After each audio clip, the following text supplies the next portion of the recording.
And with that mixture inside. Should you know everything?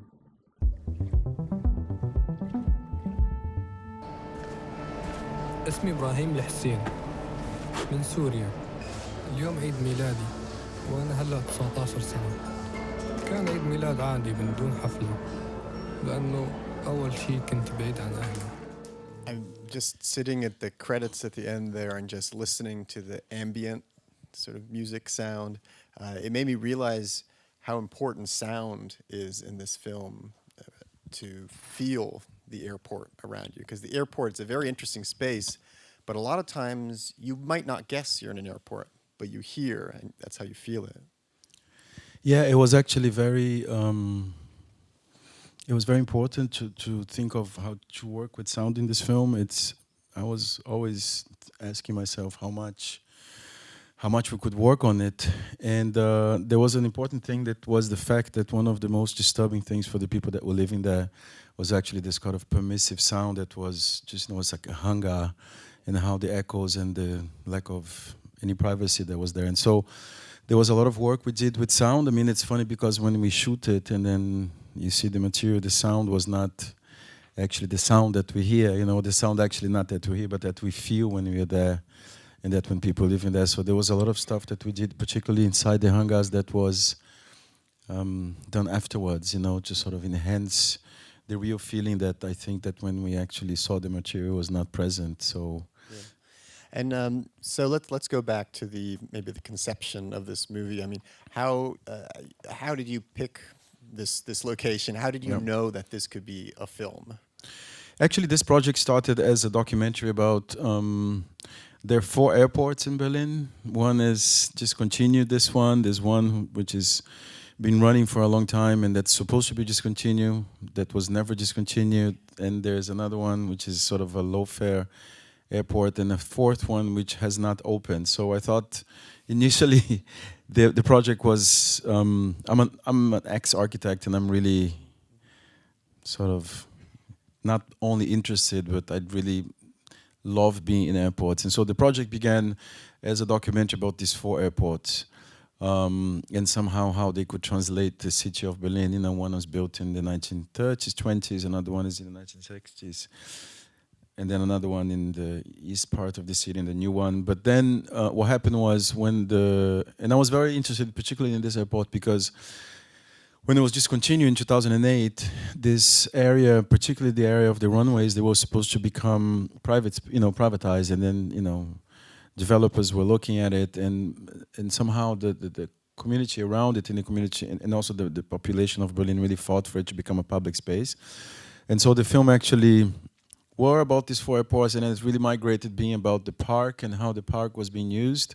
And this was 2015, and it was exactly the moment when suddenly the hangars, which were being used to do events mostly, rented to do events, they became a shelter. And so it was something that was already present, the wish to do something about airports, and particularly this one, in the way that it's been reused and reinvented. And then when the asylum seekers started to come, I thought the other 3 airports were absolutely irrelevant, and then it became very clear that this should be the film. So I was shooting, I think, 6 months before. We actually shot for a year, but then I was already there like the year before. And how did you find Ibrahim for? It was interesting because when we started to do this, I was really interested. I don't know if I was really interested in making a film, but I was more interested in making documentation of what was happening, and also how people were being taken in and how people were being, treated and received. So there was no plan actually in the beginning. It was just like a wish really to sort of document what was happening. But this was in January of 2016, and there was so much TV crews and stories being done that people that were living there, they didn't really want any more cameras. But somehow I felt even if I couldn't shoot, I had to record, even if through writing, what was happening there. And then I spent about 6 months or a bit more going there without a camera, just to to meet people, and that's when I met Ibrahim and a bunch of his friends. And I think the reason was that I think he was also very interested in telling his story, you know, and so it was somewhat an exchange between us, and I think that was happening between, you know, all this time that we're not shooting, and then when we started shooting, I think he was also quite interested in being part of that story. So it was an ongoing process, and he wasn't really the protagonist until the end. I mean, we're shooting with 8 different characters, following them through a year, and then but it was very clear that it was very important for me at some point to do a portrait of a young Arabic kid, you know, arriving in Europe, and that became quite evident throughout the process of making the film. Yeah, I mean, it's so interesting having him as the protagonist, because you might go into this expecting we're going to see people that are, you know, treated like cattle or something, or really unhappy and everyone's miserable. But the tone of that this is much more subtle than that, you know, and his particular journey happens to have progress to it. So I mean, that must have been a sort of decision, a conscious decision, because you do have the kind of a side of the Russian who's just totally discombobulated. It was, you know, it was somewhat a bet. But actually, we followed 8 people, and then there are 2 things that happened. One thing was that he really wanted to be present, and she was the one that was really wanting to be there. And then the character of the doctor also was somebody that I appreciate very much and I really admire, and so he also wanted to be part of it. And somehow I was, because of spending so much time there before moving into shooting, the whole question of someone like Ibrahim living in this place, there is the daily challenges, but there's also the question of ever waiting and not knowing exactly what was going to happen. And so we had a framework, which was a year shooting there, and it just so happened that I think by March, or maybe, I think it was March, that he left, and then we continued shooting. And I think it was important to continue shooting after he left, but of course nothing is a coincidence, everything is a choice, you know, so I did make the choice to actually stay with him. But I think that it's also very ambivalent, because this is not a place for people to be living in, you know, this is a place for fixing, like, you know, military airplanes. And so there is there's a very ambiguous, particularly listening to them and being there for so long, there's a sort of love and hate relationship to this place, but also the question of waiting was something that for me was very much in my mind all the time when I was actually following him. Yeah, I mean, it is still a big waiting room. In my head, I kind of had the implicit joke that, well, we all wait in airports, but this is something else, you know. This is like a really worse waiting experience, you know. But I mean, it's interesting how you kind of lay out the space of the airport. I was always noticing in the shots how you place the camera, even in terms of the height of it. I was sitting in the front row for this, particularly so you can feel, you know, your relation to the space, you know. Yeah, I think there were 2 things. You know, I'm not sure if you're never sure if you make the right decisions, but on this case, there were 2 things I was really trying to do. One was to construct a portrait of these characters and somehow talk about what is it to be here, you know, what is it to be in this continent, in this new supposed home, in this place that could become your home. But at the same time, I was also very interested in sort of creating that portrait within the space of the airport. And I think it was quite complicated, because there's a bunch of different worlds, you know, like in one hand you have the buildings and the shelter, and then outside you have this leisure space. So there was also a challenge of how to tell the story of a place, you know, I think, and of that space in particular. So I think the film is, when I said I'm not sure if I made the right decision or not, because it's sort of fluctuating between the portrait of these characters, but also, you know, trying to make a portrait of this planet, you know, which is a very interesting planet that's right in the middle of Berlin. Yeah, well, that's what one of the older guy who has a problem with his foot. He says, "I feel like I'm on another planet. I feel like I'm you know, in heaven." He says. But it's, you know, a heaven can be, it's like the Milton quote, the heaven can become a hell, as well.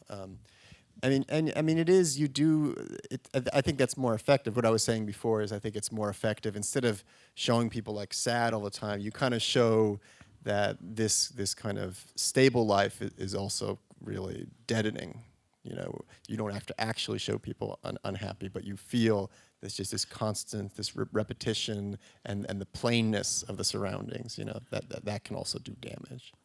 No, absolutely. I think that there was a lot of choices made too. I mean, throughout the period that we're there were horrible things that actually happened in that place. You know, people losing people back home. You know, I mean, it's just, you know, these are basically most of the people that are there really fleeing war, and there were choices that I made at the end that I thought, I think I was really.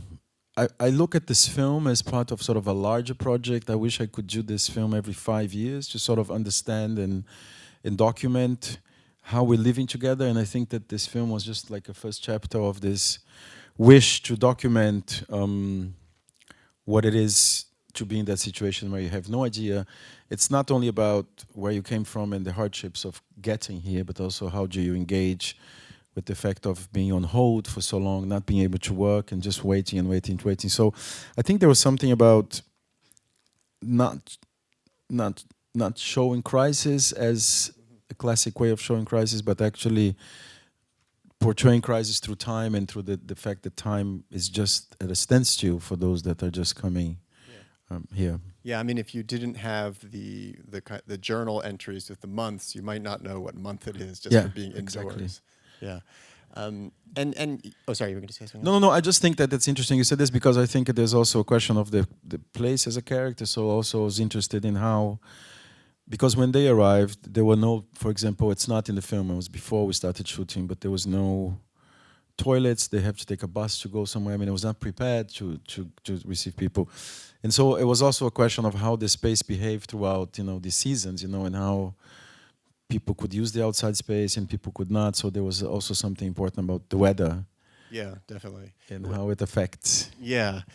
And it's strange to see people having picnics, you know, and that's the weirdness of the juxtaposition between people who are having the like maximum freedom and leisure time and people who are waiting. Yeah, I think that was also something that I was debating a lot when we were shooting. There was a lot of stuff that I was interested that was happening outside of the space of the hangars. And I just thought it was such, because normally when you look at these the shelters that are being built or not built, you know, in certain European cities, they're normally in the outskirts, you know, and I think this was also not a decision to have a shelter in the middle of the city, but I thought that contradiction was something that we think it's far away, you know, and I think was just so present there, and I thought it was important to underline, you know, and there was something quite interesting about the fact that the people that were living there, they never really felt comfortable of going to the park, and I think they always went to the back of the building. With the bikes, was that in the back? Yeah. Actually, that's where they sort of play baseball, you know, and so sort of the backyard, you know, it was almost like they didn't feel comfortable using the front yard, and you know, clearly there was a gap between what they were going through and the experiences. I mean, there's a fence, but the fence is just to sort of, you could just go from one place to another. It's not like they could not circulate. So I thought it was interesting to, and the other way around, you know, I think it's, of course there's security to go in and so on, but very few Berliners kind of knew what was happening inside the hangars. Yeah, and then you have those like three or four young people who just climb over the fence, and I mean, I have to say I wanted to kind of smack them just because they just seem so nonchalant and like it's the definition of clueless, right? Yeah, exactly, exactly, yeah. And I mean, because it's so interesting that even as an airport, as a space, it has this history, and that shot at the end with the child who's playing in front of the bomber. I mean, you realize that there's a history to every space. Like that was a history of war and of fascism, you know, and it's there and it's not there. And the people who are in the hangar, the Syrians, they're carrying a certain history around them, and you can see it, but you can't see it. It's there and it's not there. Yeah, I think it's the other thing too that I think it's interesting and really took me when I was making this. Every time I would go in, there are these ghosts, you know, that are there all the time, and the ghosts are perhaps not only ghosts as we think of them, but really the concrete and the smell, and there's this presence there which is really invisible. And for me, it was always, and I think for them too, you know, when you talk to the most of the people that I met, there was this unbelievableness, you know, of actually living in a place that, and they all knew the history, you know, it was something that was very. So the people who were staying there knew they all read about the history, and they all knew the history of the airport. So you know, I mean, it's hard to put oneself in their position, but there was always this sort of haunting presence of a past that was, and the story that there is there too, that was somebody, when they arrived, that, that they thought that they were just going to be sent back in these old airplanes, that were sitting there. Right. And so I think this was something that was haunting the whole time that they were living there. Yeah, but in a way, it's a terrible history. But knowing that it was in the past, it's a sense of progress. I don't know. I think there is also that. There's not also that. That's something really important of how this place has been resignified, but also has been reused. And I think for me there was always this sense. And I think this is something very much about the city of Berlin as well. For me, it's almost like a snapshot of how one reinvents oneself and how a place is reinvented and constantly reinvented. When you think of what the history was and what happened in those. I every time I went there, I was looking at those runways and they smell of blood. There was a lot that happened there throughout the years. And then you have these bees being raised, and then you have this sort of utopian urban. Yeah. So there's a sense of irony which is very big. Yeah, definitely. Yeah, I was kind of curious about that because like I said, there was something a little funny about it, but I wasn't sure how much you would ever want people to be laughing about this issue. But they were laughing about it. He's saying I'd stay here for it's better to have bad food than to cook it yourself. Yeah, it's kind of funny, but it seems like people had a bit of a sense of humor about being. You have to. It's impossible not to, because it's there is a sense of irony, but I think there's also a sense. I don't know. I like to think that this is not. It is almost humanly unacceptable to put people in this place, but at the same time, I think it's somehow important to talk about that. Also, there is a possibility of undoing things or redoing them on a different way. Sometimes it's not wished like that, because I think this. This place was actually turned into a shelter in 3 weeks or 2 weeks. So. But I think it's interesting how history sort of imposes itself in a way that can be slightly hopeful. Yeah. It seems that's an implicit hope. I was curious to ask about some of the sort of camera work decisions I mentioned before. Because you are often showing us the scope of the hangar and how the space is being reinvented and that sort of thing. And there was one shot, I couldn't help, one shot kind of reminded me, Jacques Tati. Absolutely. The playtime shot where you. Yeah. felt like that one. It was a constant negotiation of actually showing the space and the scale and the relationship between humanity and the scale of that of those hangars, and also the runways, and at the same time, also not wanting to do something which is detached and cold and classic observational film, but actually to get close to the character. So I was constantly trying to get. There's closeness, but there's also it is a portrait of characters, but it's ultimately also a portrait of a space, and so. Yeah.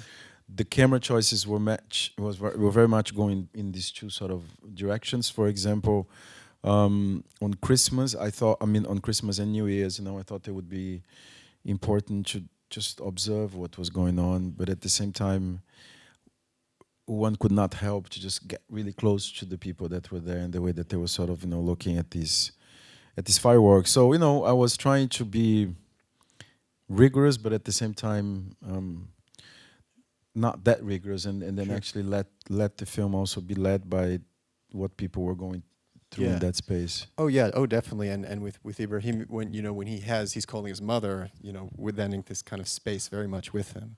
So you feel like you're with him as he's calling his mother. That's a very moving moment. I don't know. Yeah, these are the beauties of making a documentary. Like sometimes there's a kind of a miracle. Making a film is a miracle to begin with, but on the case of this film, there were moments that actually were quite incredible to believe that we're there going through it.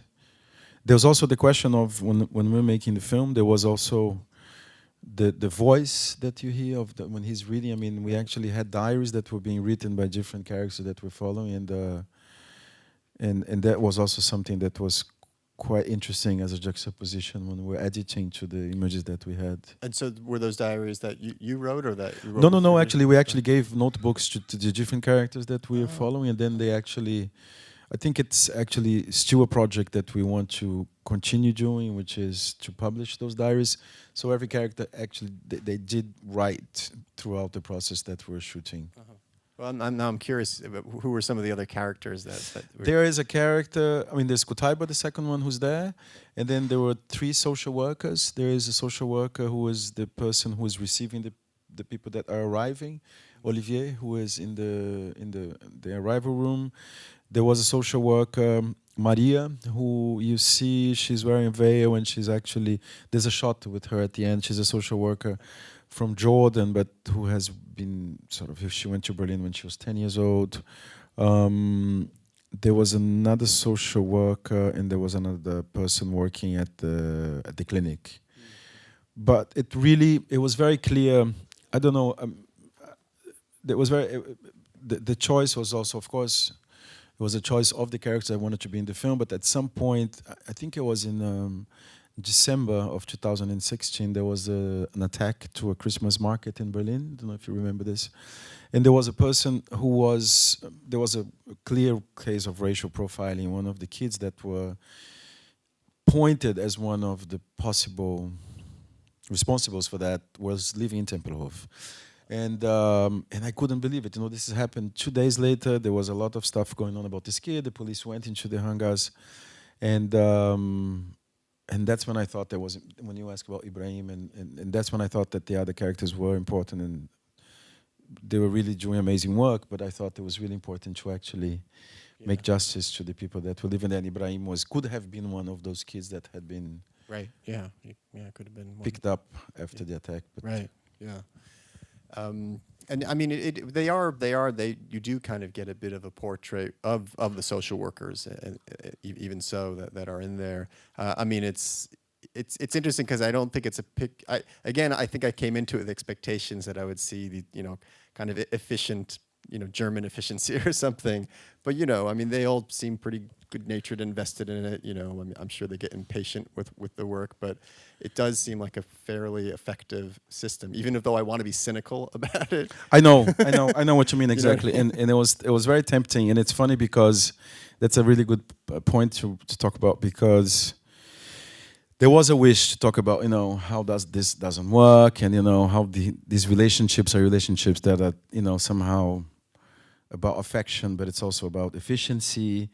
And there was also there's a lot of conflict, a lot between not the social workers and the people living there, but about the security. A lot of the security actually are from Lebanese, Turkish, mostly Lebanese, Palestinian people that spoke Arabic, and there's a lot of friction. There was a lot of friction between the security and the people living there, but I clearly chose to not look into the sort of crisis one would expect from a place like this. I think that it's been done, and I think it's important to still do it, but I was really trying to sort of get away from that and actually just be under the skin of the people that were going through it. So there was a great deal of, there was never really conflict, but there was a great deal of friction happening, and I really chose to not focus on it. Yeah.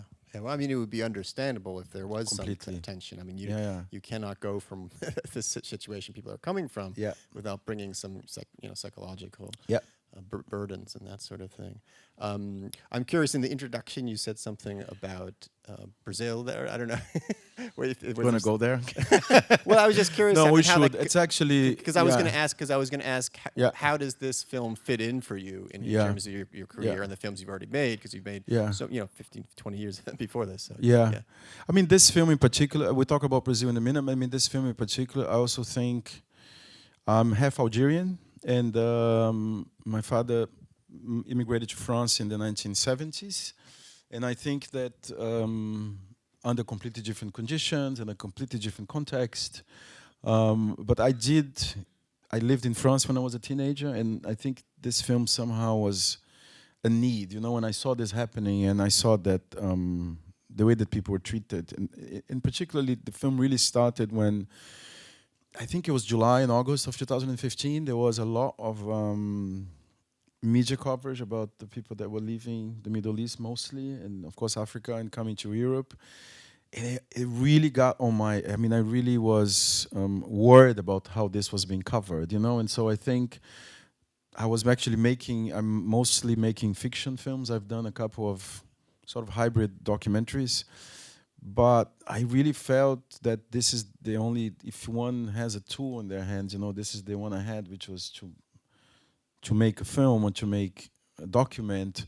And I really felt it was necessary to forget fiction, forget whatever I was doing, actually to engage with, you know, and I lived there, so it was something that was happening literally 2 kilometers from when I was living. So it was something that making a documentary fiction was not something that I normally ask myself. You know, it's like what you need to either expose or talk about, and that's how it sort of crossed. And I was actually beginning to develop a fiction at the time, and then I stopped to do this. Wait, did you so you said you were just living? I live very close to Tempelhof. Oh, really? Okay. Yeah. Had you gone to the park at all? A lot. I was a huge fan of the park, and that's what I was saying in the beginning. The park was, it was just incredible, because for me it was like a huge exercise of citizenship, you know, of how to conquer a space which was supposed to be taken away by you know, by the sort of, you know, exploitation of the real estate in Berlin. And so it was something that I was very close to. But then, you know, when the people started to arrive and be sheltered there, I thought, you know, it's like one of those things you don't really have a choice, you know. It's like you need to you need to show engage. it. And show it in some way. Yeah, I mean, because this is something that, you know, you could kind of notice. You said it had been done a little in previous films. You know, here and there it crops up. You know, I mean, like a Gianfranco Rossi film or this sort of thing. But I hadn't. You know, it's never really seen anything like this. This kind of immersion in the area.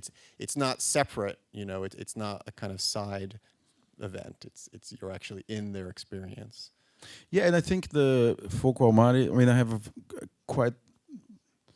questions about that film, but I think there is something about that film which is about the crossing and the arrival, which is, and I remember when I was, I think there were 2 films that actually sort of also triggered me to do this, which is that and also the IDFA documentary, Human Flow. Oh yeah, right. And I just really felt the need also to do something, you know, sort of a counter shot of those films, because I think you really need to address the issues. I mean, and this is not completely there because there's people living in a shelter, but how do we continue? Yeah, no, I mean, I know what you mean. I mean, I don't want to get up here and knock other films, but I mean, there's something about the approaches of each of those. So Human Flow, very reliant on drone photography, so that you feel almost removed from it. I mean, there's a certain thing it's doing, but you feel removed in an art object way a bit. And here you can't. You're in it. Yeah.